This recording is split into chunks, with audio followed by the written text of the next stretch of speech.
2 years ago, 2 vuotta sitten, actually it's 2.5 nowadays, oikeastaan 2,5 vuotta sitten, something extraordinary happened. tapahtui jotain erikoista. My children had a fight. Minun lapseni tappelivat keskenään. I know. Eikö vaan? Surprise, surprise. Yllätys, yllätys. Yeah, no, it's actually not a surprise. They're fighting constantly. Joo, ei ollut yllättävää, he riitelevät jatkuvasti. Do you know this old cartoon Tom and Jerry? Tiedätkö nämä Tom ja Jerry Tom and Jerry. piirretyt? Mouse, cat and mouse. Siellä on kissa ja hiiri. Yes, that's my kids. Ne on niin kuin mun lapset. But 2.5 years ago, something special happened. Mutta 2,5 vuotta sitten jotain erityistä tapahtui. They have argued. He kinastelivat. And then my son Benny, who sits back there, yes, I pointed you out. Ja sitten mun poika Benny, joka istuu tuolla takana, ja kyllä, minä osoitin nyt häntä. He has pushed his sister. Hän tönäsi siskoansa. And she fell backwards. Ja sisko kaatui, horjahti taaksepäin. And she fell on a toy. Ja kaatui tämmöisen lelun päälle. Now, I don't know if you are all up to date with the toy fashion nowadays. En tiedä, tiedättekö nyt kaikkia tämän päivän kuumimpia leluja. But we had this one toy, it's called a Minion. Mut meillä oli tällainen Minion-lelu. So if you don't know how they look like, I just brought it here. Joten jos et tiedä, miltä ne näyttää, niin mä toin sen tänne. This is a Minion. Tämä on Minion. And it's quite, that's the evil Minion actually. Ja tämä on se paha, ilkeä Minion itse asiassa. Because it's purple. Koska se on liila. So this is the Minion, yes. Tämä on Minion. And somehow this Minion, Ja jotenkin tämä Minion was under the bottom of my daughter. jäi sinne mun tyttäreni takapuolen alle. And as you see, this Minion has quite the teeth. Ja kuten huomaat, niin tällä Minionilla on aika terävät hampaat. So we always like to say that this Minion bit my daughter's bottom. Joten me sanotaan sitten aina niin, että tämä Minion puraisi tytärtäni pyllystä. And we don't know if it was actually the teeth that she fell on. En tiedä, että putosko hän just, tai kaatuko hän juuri näiden hampaiden päälle. It was probably the back of the Minion. Ehkä se oli vaan joku sen selkä. And it pierced her skin. Mutta se lävisti hänen ihonsa. She had a big cut. Hänelle tuli siitä iso haava. There's nothing really sharp on this, so it's blunt. Tässä ei ole mitään hirveän teräviä kulmia, se on itse asiassa aika tylppä. So it was actually even worse because this blunt object pierced her skin and ripped it open. Joten se oli aika paha haava, koska tämä tylppä esine lävisti sen ihon ja sai aikaan haavan. I have pictures, but I'm not showing those. Mulla on kuvia, mutta en aio näyttää niitä teille. And when I saw that, Ja kun mä näin sen, I was like terrified. niin mä olin aivan kauhuissani. My little girl. Mun pieni tyttöni. My girl. Mun tyttäreni. Bad boy. Paha poika. But no, my girl. Ei kun mun tyttöni. Bleeding. Hän vuosi verta. And the best thing that I could think of Ja paras asia, mitä mä voin ajatella, was to take her to the hospital. oli viedä hänet sairaalaan. Because I saw that wound needed stitches. Koska mä näin, että se haava, se tartti tikkejä. So I packed her up, Joten puettiin hänet, got in the car, mentiin autoon and we went to the emergency room. ja mentiin sinne ensiapuun. I was totally beside me. Olin aivan järkyttynyt. A caring father. Isä, joka välittää. A father whose daughter was injured. Isä, jonka tytär on loukkaantunut. Who was in pain and suffering. Joka kärsi kivusta.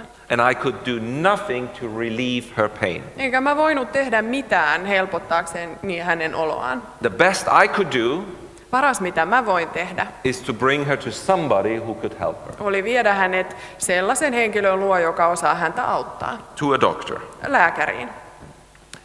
In Luke chapter 8 verse 45 we have a similar story. Luukkaan evankeliumissa luvussa 8 jakeessa 45 on samantyylinen kertomus. We also have here a story of a father who is beside him. Täälläkin on kertomus isästä, joka on poissa tolaltaan, who doesn't know what else to do. joka ei tiedä mitä muuta hän tekisi. And it is actually even worse than in my story with my daughter Ellie. Ja se on oikeastaan paljon pahempi tilanne kuin mun kertomuksessa tyttärestäni Ellistä. Because this father doesn't have a child who has a small bleeding wound. Koska tällä isällä ei ole tytärtä, jolla on pieni vuotava haava. No, this father has a child who is about to die. Tällä isällä on tytär, joka on kuolemaisillaan. Luke chapter 8, verse 41 to 42, I would like to read with you. Luen täältä Luukkaan evankeliumista luvusta 8 jakeet 41 ja 42. Just then there came a man named Jairus, a leader of the synagogue. He fell at Jesus' feet and begged him to come to his house, for he had an only daughter, about 12 years old, who was dying. As he went, the crowds pressed in on him. Silloin Jeesuksen eteen tuli Jairos, synagogan esimies. Hän heittäytyi Jeesuksen jalkoihin ja pyysi häntä tulemaan kotiinsa. Hänen ainoa lapsensa, noin 12-vuotias tytär, oli kuolemaisillaan. Matkalla Jairoksen kotiin väkijoukko tungeksi Jeesuksen ympärillä. Jairos, a ruler of the synagogue. Synagogan esimies. It is not exactly clear who he is. Ei ole ihan selkeää, että kuka hän on. We are just told that he's a ruler of the synagogue. Hänestä kerrotaan vain, että hän on synagogan esimies. It's a quite broad title. Se on aika laaja titteli. We don't know what his functions really were. Emme tiedä tarkalleen, missä toiminnassa hän siellä oli. All we know is that he was working in a synagogue and had a leading position. Mutta tiedämme, että hän teki töitä siellä synagogassa ja hän oli johtoasemassa. And this man, this Jairus, Ja tämä mies Jairos he comes to Jesus tulee Jeesuksen luo. and he falls on his knees before Jesus. Laskeutuu polvilleen Jeesuksen eteen And he asks him, ja pyytää häntä, actually he begs him, rukoilee häntä. Jesus, come, Jeesus, tule, because my daughter is about to die. koska tyttäreni on kuolemaisillaan. And the writer here is showing us how dramatic this situation actually is. Ja kirjoittaja näyttää meille, miten dramaattinen tilanne tämä on. It states it's not a daughter, Että tässä ei ole kysymys vain tyttärestä, but it's his only daughter. vaan se on hänen ainoa tyttärensä. His only daughter of about 12 years of age. Hänen ainoa tyttärensä, joka oli noin 12-vuotias, She's about to die. on kuolemaisillaan. Now this man Nyt tämä mies is well known and respected. on tunnettu ja arvostettu. He is respected and known by many in the society Häntä arvostavat ja hänet tuntevat monet yhteiskunnassa. because of his position in the synagogue. Hänen asemastaan johtuen siellä synagogassa. And his daughter, Ja hänen tyttärensä, well, it's just a daughter. no sehän on vain tytär. I mean, come on, kids back then didn't mean anything. Lapset siihen aikaan eivät olleet niin arvokkaita. And it's actually even worse because this is a female kid. Ja tämä on vielä tyttölapsi. So it's just one of many daughters. Tähän nyt on vain yksi tyttäristä. Who cares? Mitä sillä on väliä? But here Mutta tässä we are told that this man cares. meille kerrotaan, että tämä mies välittää. Because this man's only daughter is sick. Koska tämän miehen ainoa tytär on sairastunut. Or as it is mentioned in another gospel, in the Gospel of Mark, Tai niin kuin toisessa evankeliumissa, Markuksen evankeliumissa, there it's being said, his little girl. sanotaan, että hänen pieni tyttönsä, His little girl is about to die. hänen pieni tyttönsä on kuolemaisillaan. And she is actually about to die. Ja hän on kuolemaisillaan. So this Jairus, he doesn't care if he has to humble himself before Jesus, Joten Jairos ei välitä siitä, jos hänen täytyy nöyrtyä Jeesuksen edessä. before somebody he probably has never met before, Jonkun sellaisen edessä, ketä hän ei ehkä ole koskaan ennen tavannut. and he falls on his knees Ja hän lankeaa polvilleen and he begs him to come to his home. ja anelee Jeesusta tulemaan hänen kotiinsa. But let us not forget something here. Mutta ei unohdeta yhtä asiaa.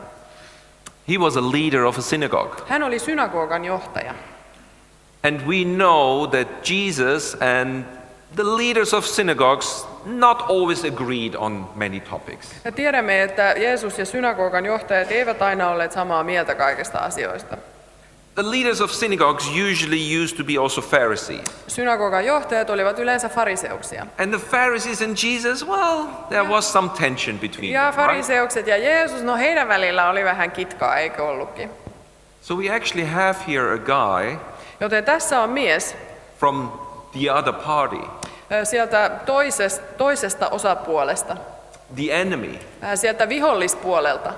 who is coming to Jesus and is begging this guy to help him. Tulee Jeesuksen luo ja anelee tätä miestä auttamaan. So I'm pretty sure that this made waves in the society.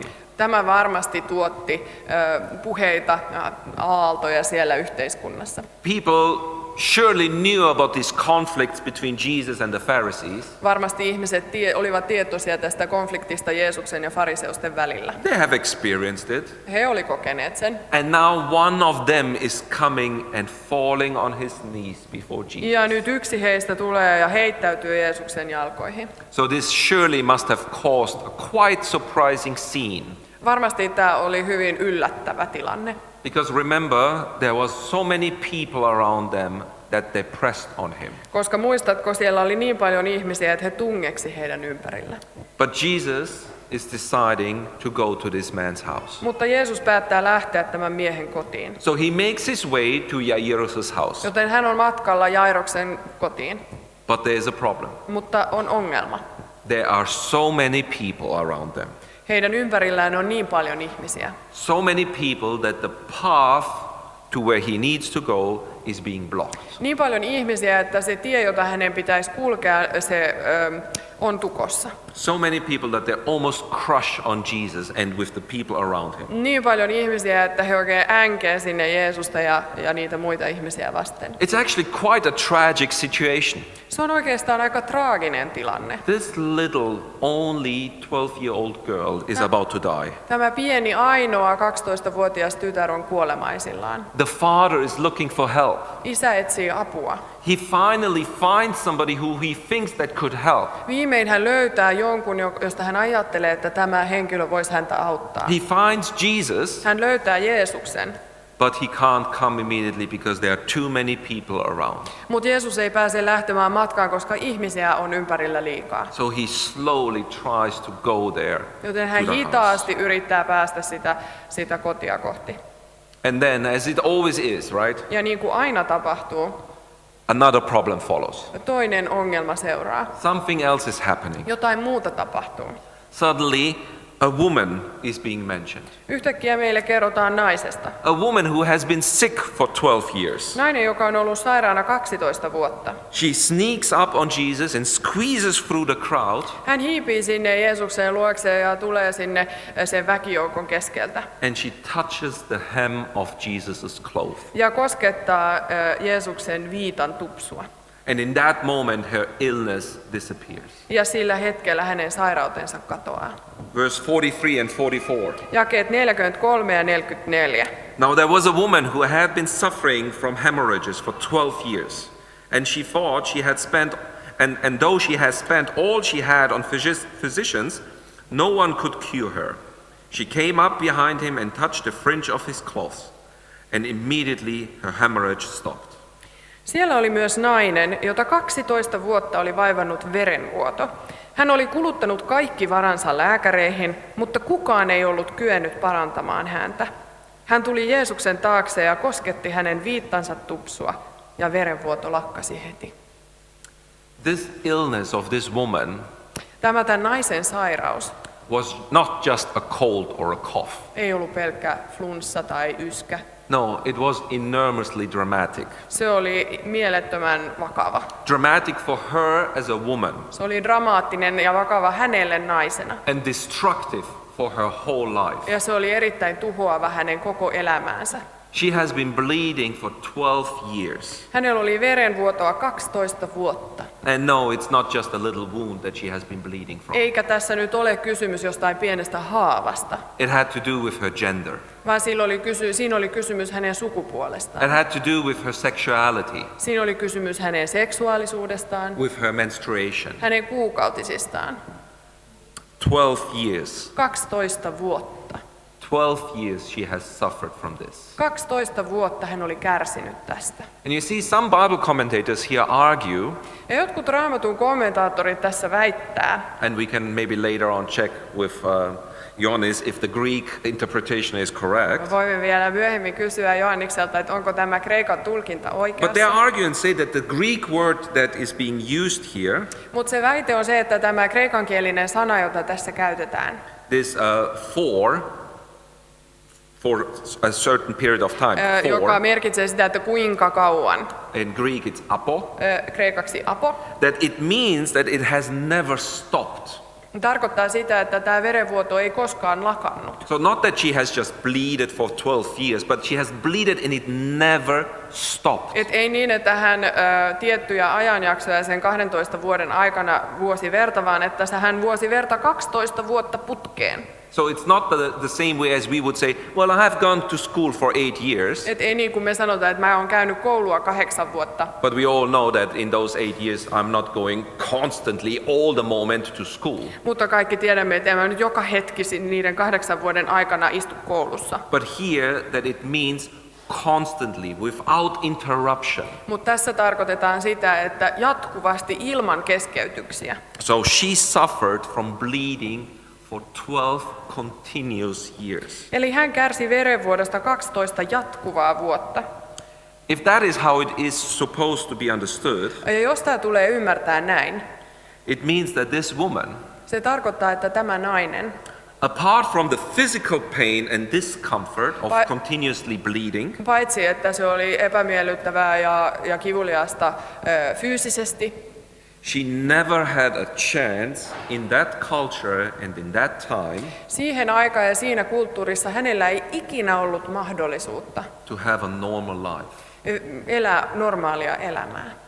Because you see, in Israel, Koska Israelissa, which was based on Deuteronomy 15, verse 19 to 27, ja tämä tulee tuolta 5. Mooseksen kirjasta luvusta 15, jakeesta 27, this woman was unclean, tämä nainen oli epäpuhdas, constantly unclean. jatkuvasti epäpuhdas. Because according to Deuteronomy, Koska 5. Mooseksen kirjan mukaan you had to stop bleeding for 7 days verenvuodon piti loppua 7 päivän ajan, to become ritually clean again. jotta ihminen voi puhdistua rituaalisesti. But if she really continuously bleeded for 12 years, Mutta jos hän jatkuvasti vuosi verta 12 vuoden ajan, as the text seems to indicate, niin kuin tässä tekstissä näyttää olevan kysymys, there was never a break. niin ei ollut taukoa. So she was 12 years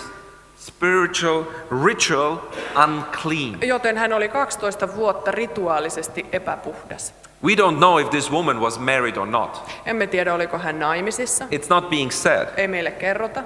Maybe she was married. Ehkä hän oli naimisissa. Or maybe she never had actually the chance to be married. Tai ehkä hänelle ei ikinä ollut mahdollisuutta mennä naimisiin. Because she was 12 years unclean. Koska hän oli 12 vuotta epäpuhdas. Or maybe she was married Tai ehkä hän oli naimisissa. and then she became only this sickness. Ja sitten hän sairastui. But let's be honest. Mutta ollaan rehellisiä. At that time, Siihen aikaan, in that cultural understanding, siinä kulttuurissa, she probably was not married anymore. hän ei varmaankaan ollut naimisissa She enää. probably was divorced because the man left her. Todennäköisesti hän oli eronnut, koska hänen miehensä oli jättänyt hänet. Because she was unclean. Koska hän oli epäpuhdas. And no man on earth at that time would wait 12 years Eikä mikään mies siihen aikaan olisi odottanut 12 vuotta without being intimate with his wife. Ilman mahdollisuutta olla intiimisti vaimonsa kanssa. Because she was unclean. Koska hän oli epäpuhdas. Quite dramatic.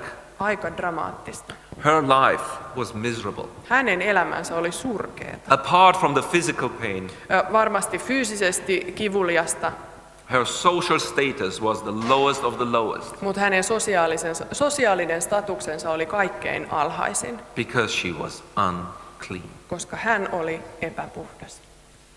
And this woman, she is absolutely desperate. Ja tämä nainen on täysin neuvoton.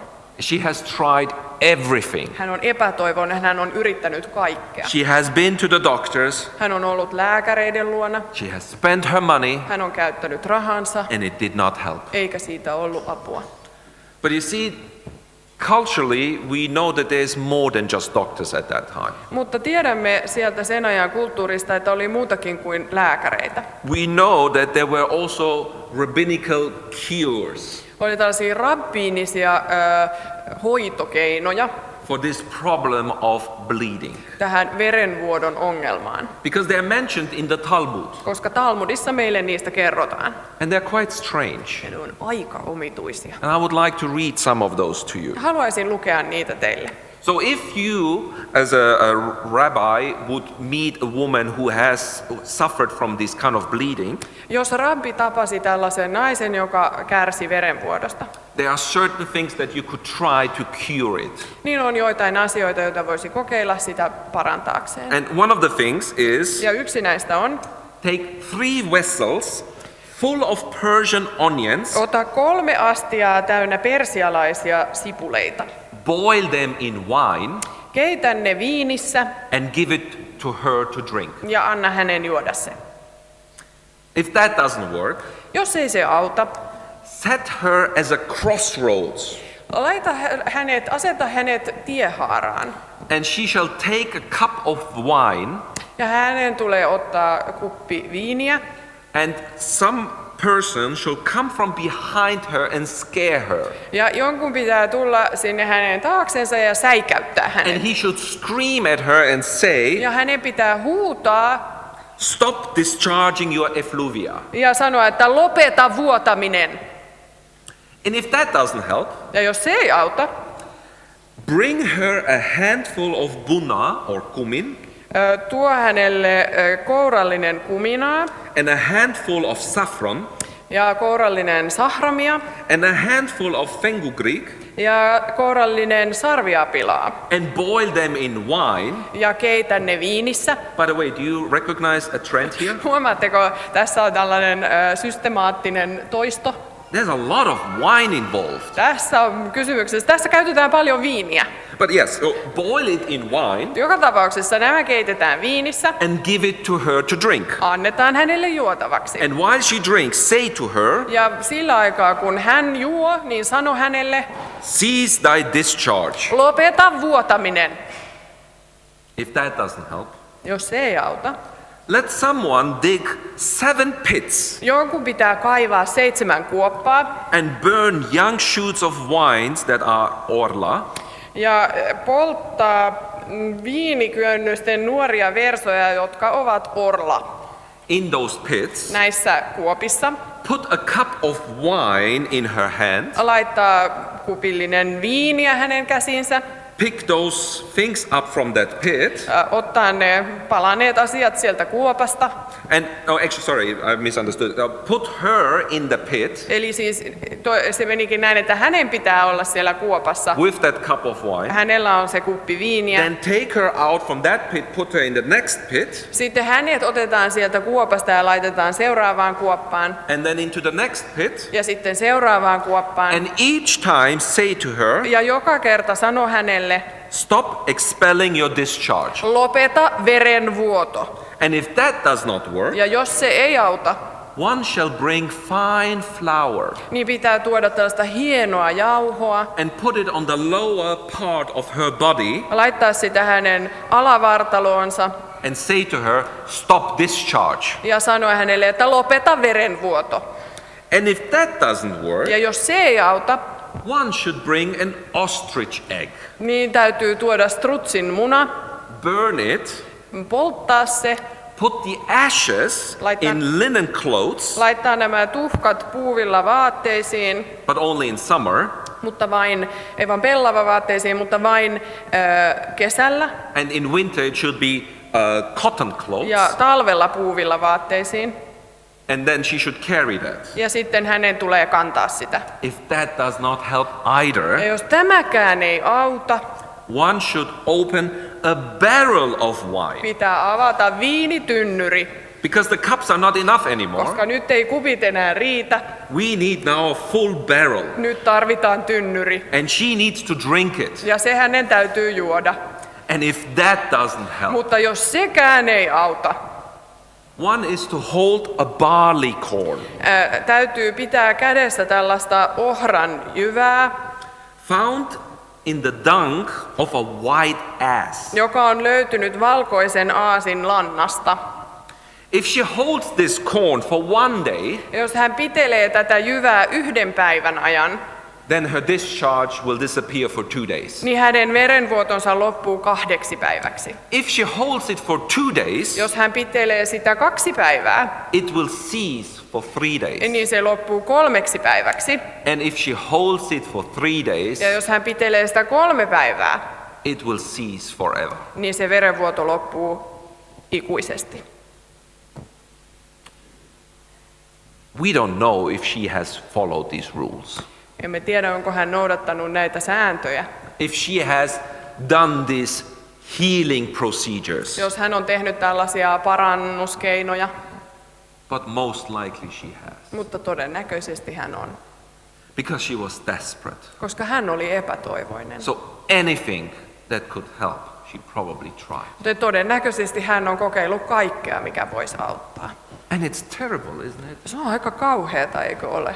Making someone hold pieces that were first found in the dung of a donkey. Laittaa joku pitelemään jotain asioita, jotka on löydetty aasin And lannasta. being screamed at to stop your discharge, Ja because hänelle that will help. huudetaan, että lopeta verenvuoto, ihan niin kuin siitä olisi apua. And giving her cups and cups of wine. Antaa kuppi tolkulla viiniä And then hänelle. even the barrel, Ja sitten tynnyrillinen, because that will help. koska sehän auttaa. Terrible how women were treated back then. Kauheata, miten naisia kohdeltiin siihen aikaan. And this woman Ja tämä nainen, who is touching Jesus' cloak joka koskettaa Jeesuksen viittaa and is hoping for healing, ja toivoo parantumista, is absolutely at the margin of society. on yhteiskunnan äärimmäisellä reunalla. Nobody wants her. Ei kukaan häntä halua. Everybody shuns and avoids her Kaikki välttelevät häntä, because nobody wants to be unclean from her. koska ei kukaan halua, että hän tartuttaa sitä epäpuhtautta heihin. Because according to Deuteronomy, Koska 5. Mooseksen kirjan mukaan everything she touches is unclean. kaikki, mihin hän koskee, on epäpuhdasta. This woman, she shouldn't actually even be in this crowd. Ei tämän naisen pitäisi edes olla siellä ihmisjoukossa. All who touched her Kaikki, jotka koskivat häneen, are now unclean. ovat nyt epäpuhtaita. And she touches the cloak of Jesus. Ja hän koskee Jeesuksen viittaa. Now the cloak of Jesus is ritual Nyt unclean. Jeesuksen viitta on rituaalisesti epäpuhdas. And according to the book of Leviticus, Ja 3. Mooseksen kirjan mukaan, because the cloak is unclean, koska Jeesuksen viitta on epäpuhdas, Jesus is now unclean. Jeesus on nyt epäpuhdas. And it is interesting how Jesus reacts to all of this. Mielenkiintoista on se, miten Jeesus reagoi tähän tilanteeseen. Verse 45 and 46. Jakeet 45 ja 46. Then Jesus asked, "Who touched me?" When all denied it, Peter said, "Master, the crowds surround you and press in on you." But Jesus said, "Who touched me? For I noticed that power had gone out from me." Jeesus kysyi, kuka koski minuun? Kukaan ei myöntänyt koskeneensa, ja Pietari sanoi, opettaja, joka puoleltahan tässä ihmiset tunkevat päällesi. Mutta Jeesus sanoi, joku koski minuun. Minä tunsin, että minusta lähti voimaa. Who touched me? Kuka koski minuun? Interesting, right? Mielenkiintoista.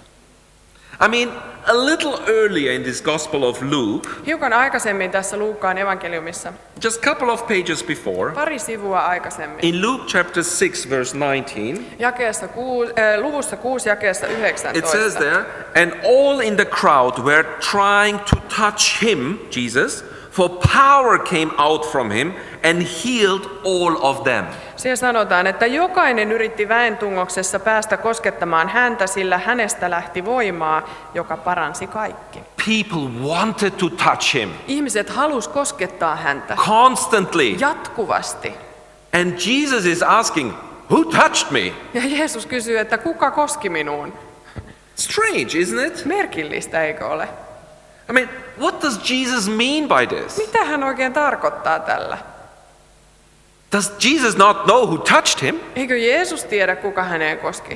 I mean, he knows that power has gone, but he doesn't know who touched him. Hän tietää, että voimaa lähti, mutta ei tiedä, kuka häneen koski. Is Jesus God? Onko Jeesus Jumala? Does God not know who touched him? Eikö Jumala tiedä, kuka häneen koski?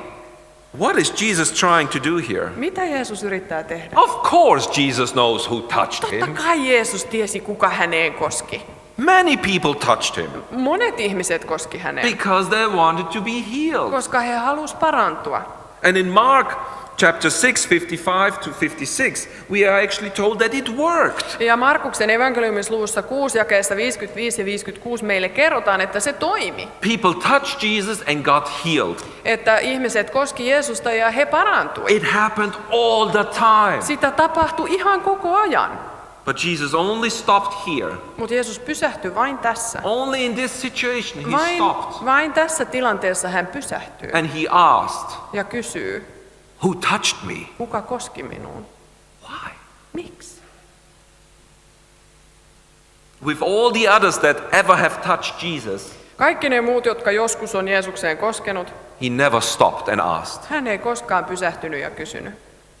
But now with this woman, Mutta nyt tämän naisen kohdalla, here suddenly Jesus is asking this profound question. yhtäkkiä Jeesus kysyy tätä peruskysymystä. Who touched me? Kuka koski minuun? It seems like Jesus wants to make this particular situation public. Näyttää siltä, että Jeesus haluaa tehdä tästä tilanteesta julkisen. All the other people that have touched him and healed, it's okay, they got healed. Kaikki muut, jotka koski Jeesukseen ja parani, okei, he parani. But this situation, Jesus wanted everybody to see. Mutta Jeesus halusi, että kaikki näkevät tämän He tilanteen. seems to want to put attention to this one particular person touching him. Hän haluaa kiinnittää ihmisten huomioon tähän tilanteeseen, jossa juuri tämä henkilö koskee häntä. And this unclean woman, Ja tämä epäpuhdas nainen, she comes forward, hän tulee eteenpäin, gets on her knees, polvistuu and she explains what she has done. ja selittää, mitä hän on tehnyt. She admits who she was. Hän myöntää, kuka hän on, And the explanation also makes clear to everybody of what she was. ja tämä selitys myös tekee selväksi kaikille, että mikä hän on. Unclean, Epäpuhdas. impure. Epäpuhdas. How dare she pushes forward in this crowd Miten hän kehtaa siellä ihmisjoukossa tulla eteenpäin and touch Jesus? ja koskettaa Jeesusta And by pushing forward this crowd, she touched all the other people around ja her. siinä samalla hän on koskettanut kaikkia muita hänen Now, ympärillään. everybody knows, Nyt kaikki tietää and everybody is unclean. ja kaikki on epäpuhtaita. And everybody has to ritually cleanse themselves Ja from nyt this kaikkien uncleanness. täytyy rituaalisesti puhdistaa itsensä tästä epäpuhtaudesta. But Luke, the writer, doesn't go into that. Mutta kirjoittaja Luukas ei käsittele tätä asiaa. It doesn't matter of who she was or what she is. Ei ole väliä, kuka hän on tai mitä hän on. She is now saved. Hän on nyt pelastettu. After the woman has told her story to Jesus, Kun nainen on kertonut kertomuksensa Jeesukselle, he says to her in verse 48, Jeesus sanoo hänelle jakeessa 48, "Daughter, your faith has made you well. Go in peace." tyttäreni, uskosi on parantanut sinut, mene rauhassa. Wow. Wow. I mean, there are 3 points in this simple sentence that are super interesting. 3 asiaa tässä yksinkertaisessa lauseessa, mitkä on tosi mielenkiintoisia.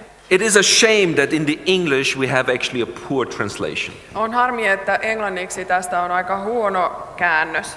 The English King James Version comes the closest from all the English translation. Englanninkielinen King Jamesin versio on ehkä näistä kaikkein lähimpänä But alkuperäistä. still not correct. Mutta ei silti aivan täysin alkuperäisen veronen. I have not looked at the Finnish, so I can't say. En ole katsonut suomen kielen käännöstä, joten en osaa sanoa The siitä. King James Version says, "Thy faith hath made thee whole." King Jamesin versio sanoo, että uskosi on tehnyt sinusta kokonaisen. But actually the text here says, Mutta itse asiassa tämä teksti sanoo, "Your faith has saved you." sinun uskosi on pelastanut sinut. Your faith has saved you. Sinun uskosi on pelastanut Not sinut. healed you, Ei parantanut sinut or made you well, tai tehnyt sinut terveeksi or made thee whole, tai tehnyt sinut kokonaiseksi, but it saved you. vaan pelastanut sinut. More happened here than just healing. Tässä tapahtui enemmän kuin vain parantamista. She is saved. Hän on pelastettu. Not only is her body saved, Ei vain hänen vartalonsa ole pelastettu, but her spirit is saved. mutta hänen sielunsa, hänen henkensä on pelastettu. And after the humiliation she has suffered as an unclean woman, Ja sen nöyryytyksen jälkeen, mitä hän on kärsinyt epäpuhtaana naisena. and all these strange and humiliating healing practices, Kaikki nämä kummalliset ja nöyryyttävät parannuskeinot, according to the Talmud, joista Talmudissa kerrotaan. she is now healed. Nyt hän on parannettu. And she is also socially healed again. Hän on myös sosiaalisesti parannettu. She has now a chance to socially interact again. Hänellä on nyt taas mahdollisuus olla sosiaalisessa kanssakäymisessä ihmisten kanssa. Second point. Toinen pointti. It is the same sentence Se on sama lause, that Jesus said earlier to another woman. jonka Jeesus sanoi aikaisemmin toiselle naiselle. To the woman who anointed Jesus' feet with balm, wetting them with her tears and drying them with her hair. Naiselle, joka voiteli Jeesuksen jalat, kasteli ne kyyneleillään ja kuivasi ne hiuksillaan.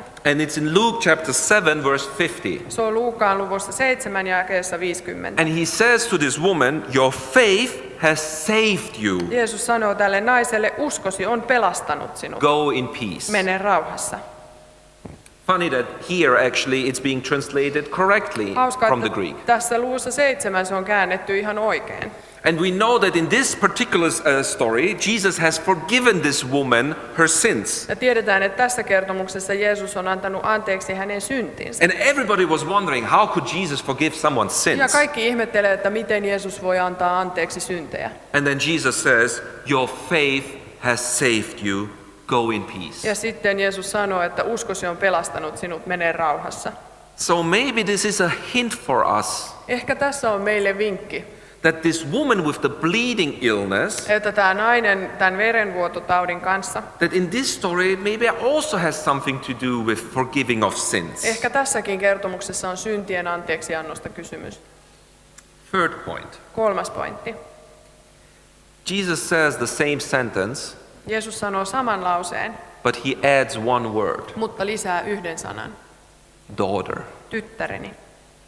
And some commentators think that Jesus says daughter, Ja jotkut kommentaattorit sanoo, että Jeesus sanoo tyttäreni, that it shows that here this woman is not very old. että se tarkoittaa sitä, että tämä nainen ei ollut kovin vanha. That she is probably around 24 or 25 years of Ehkä hän age. on 24-25-vuotias. We don't know, Ei tiedetä, but one thing is clear. mutta yksi asia on selvä.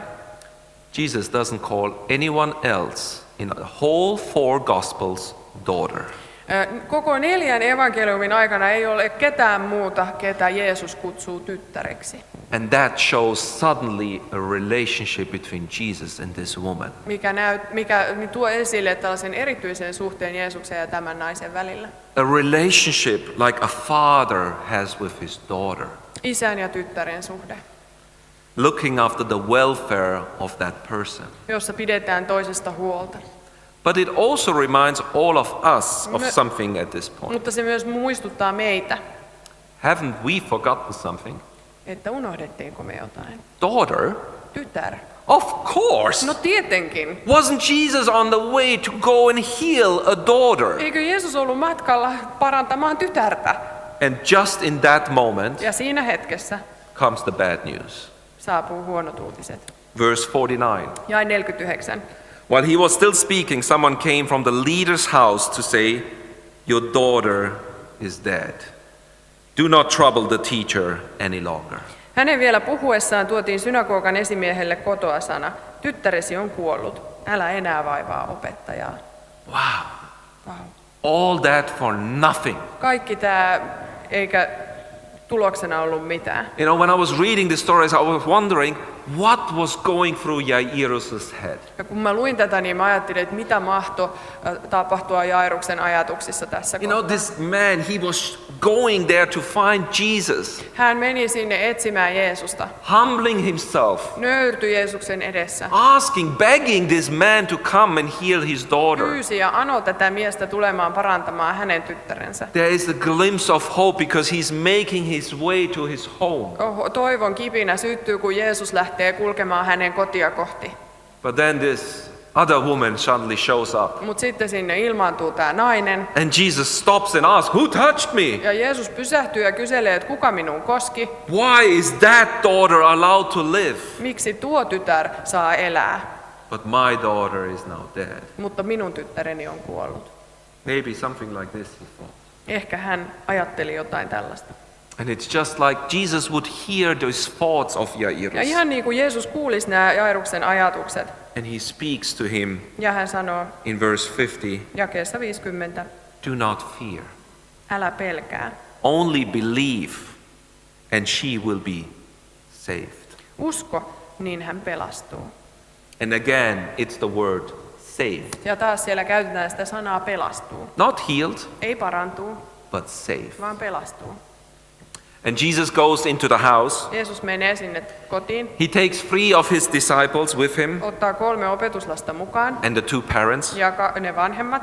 You know, I sometimes also think, what did the mother think in all of this? Ja mä joskus mietin, että mitä hän äiti oli mahtanut ajatella You know, we tässä. like to talk about men in the Bible, Raamatussa puhutaan paljon miehistä.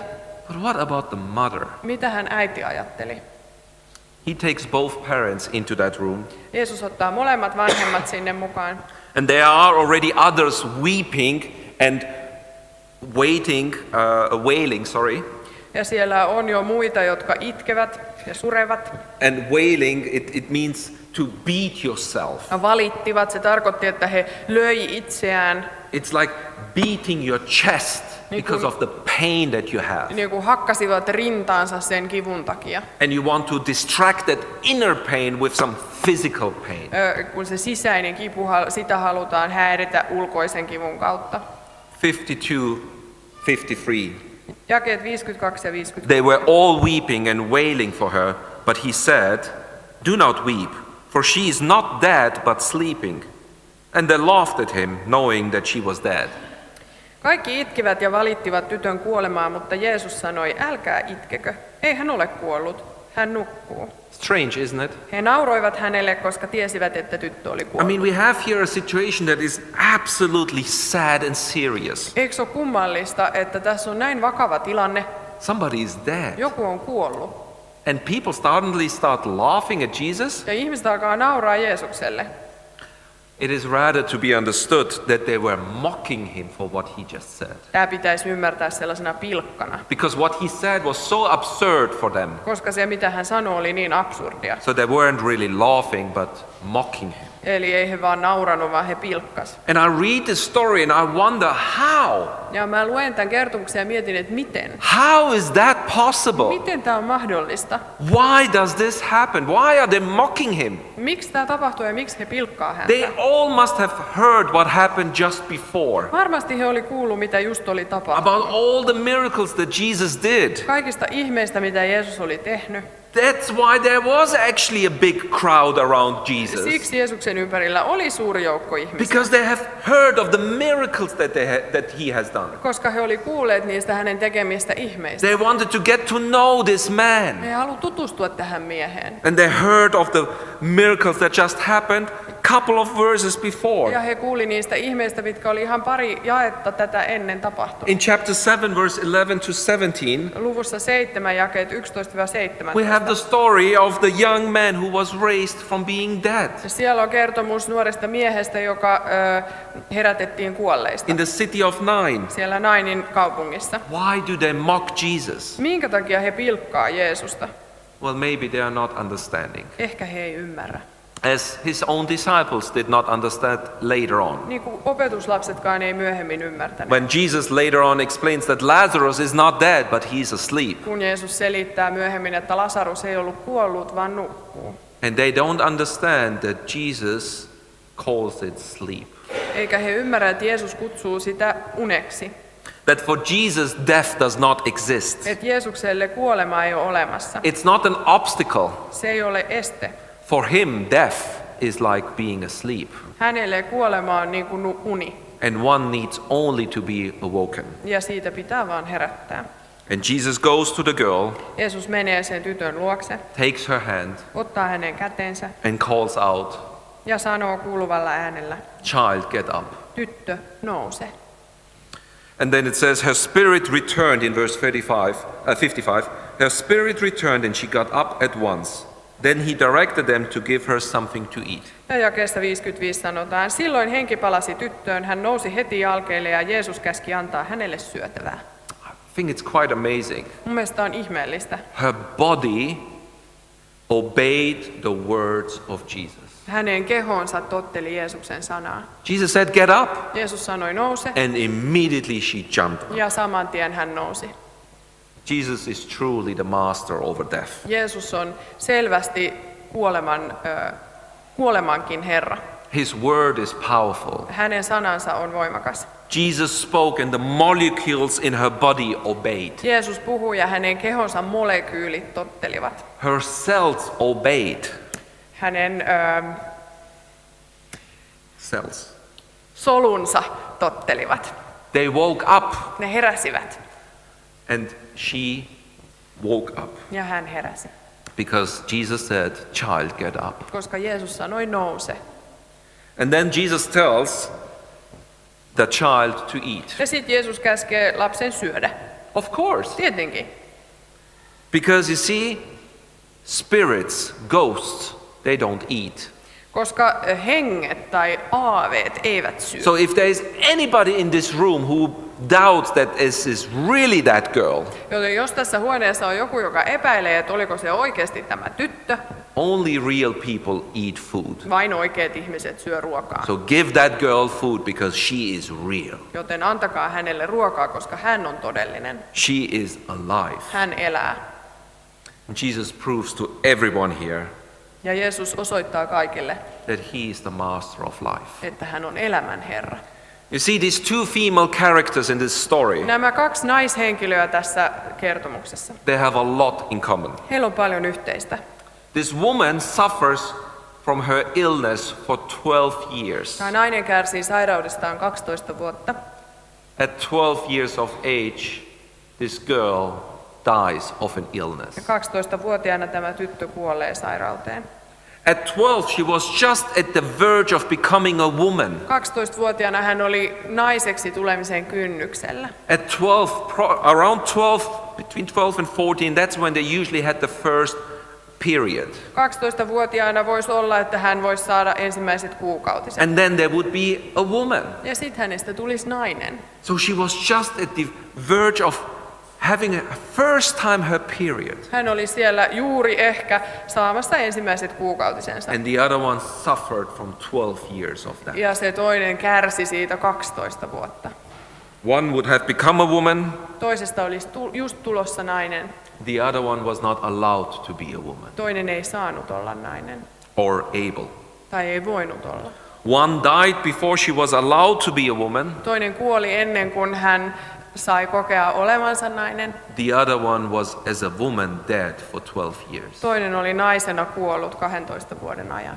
But both had a new beginning because of Jesus. Mutta molemmilla oli uusi alku Jeesuksessa. Jesus not only brought this little girl back to life, Jeesus ei vaan tuonut tätä pientä tyttöä takaisin elämään, but also that woman. mutta myös tämän naisen. She was now really allowed to live in society again. Nyt hän sai elää yhteiskunnassa jälleen. She was allowed to be part of Israel. Hän sai olla osa Israelia. She no longer had to be ashamed or hide. Eikä hänen tarvinnut hävetä tai She was allowed to piileksiä. touch everything and everybody again Hän sai koskea kaikkiin ja kaikkea, without of fear of being driven away. ilman pelkoa siitä, että hänet häädetään pois. She was also given new life. Hänelle annettiin uusi elämä. And these two daughters Ja nämä kaksi tytärtä, have both been given new life. heille molemmille on annettu uusi elämä. Two daughters who are now allowed to live. Kaksi tytärtä, jotka nyt saavat elää.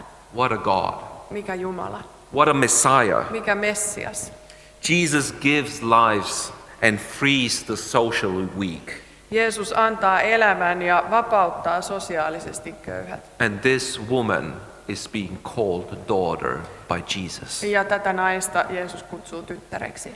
And this 12-year-old girl is allowed to be called daughter again. Ja tätä 12-vuotiaista tyttöä voidaan taas kutsua tyttäreksi. This is our Messiah. Tällainen on meidän Messiaamme. This is how Jesus is. Tällainen Jeesus on. He strengthens the weak Hän vahvistaa heikkoja and he gives new life. ja antaa uutta elämää. Whether it is physical, spiritual or social. Onkoon se fyysistä, hengellistä tai sosiaalista. Jesus is life. Jeesus on elämä. For him death has no power. Eikä hänelle kuolemalla ole mitään valtaa. It is merely a sleep. Se on vaan unta. Death has no power Unella ei ole valtaa, kuolemalla ei ole valtaa, because Jesus has conquered death. koska Jeesus on voittanut kuoleman. And thus it is only a sleep. Ja siksi se on vain unta. Whoever comes to him and believes in him Kuka tahansa tulee hänen luokseen ja uskoo häneen, will live forever. elää ikuisesti. Amen. Amen.